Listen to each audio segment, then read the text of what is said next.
Hi guys, so nandito po tayo ngayon sa aming dating manukan. So ito po yung aming dating breeding area. And sa part po na ito ay napakaraming manok po dati dito sa area na to mga ka-agri. So dito dati is meron kaming range dito. At ito yung pinakaunang breeding pen na ginamit namin para sa mga decal browns. So sa ngayon is medyo pasira na siya and talagang dinidismantle na natin sila para yung mga pwede pang gamitin na gaya ng mga yero ay dinadala po natin sa ating bagong area.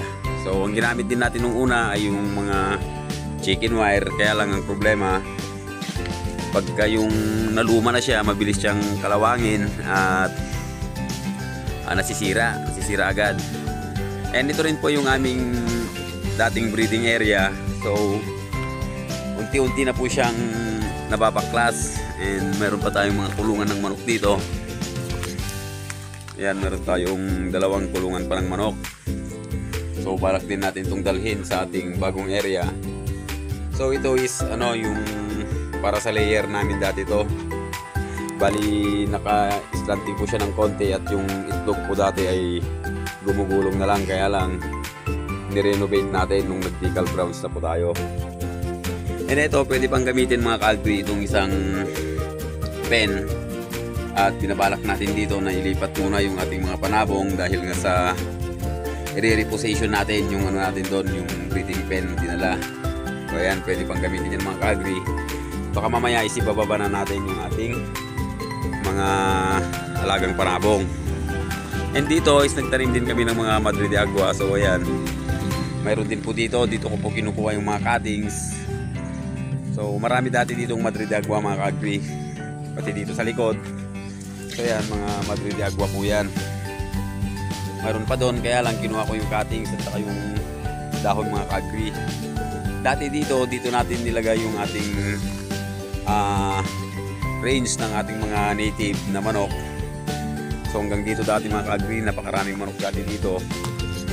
So hindi natin ma-imagine dahil nga sa naglipat na tayo is wala na, unti-unti nang mga ka-agri, unti-unti na talaga natin binabaklas itong dating manukan natin.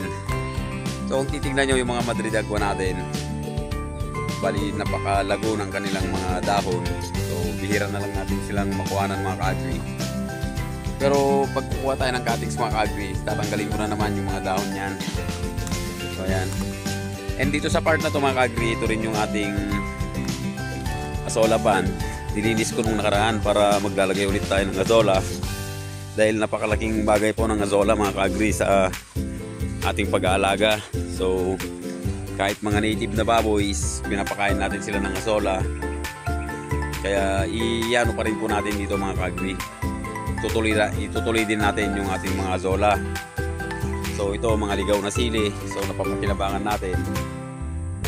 So ayun mga ka-agri, bali dati po is buhay na buhay itong likurang ito ng bahay namin dahil napakaraming manok. So sa ngayon is wala na dahil nga sa nilipat na natin sila. And binidyoan natin ngayon mga ka-agri para ipakita ko lang itong paglalagyan ng ating mga panabong pansamantala. Dahil nga ayusin muna natin yung pwesto ng ng breeding pen natin. So nakausap ko na yung mga boys kanina, bali mamaya is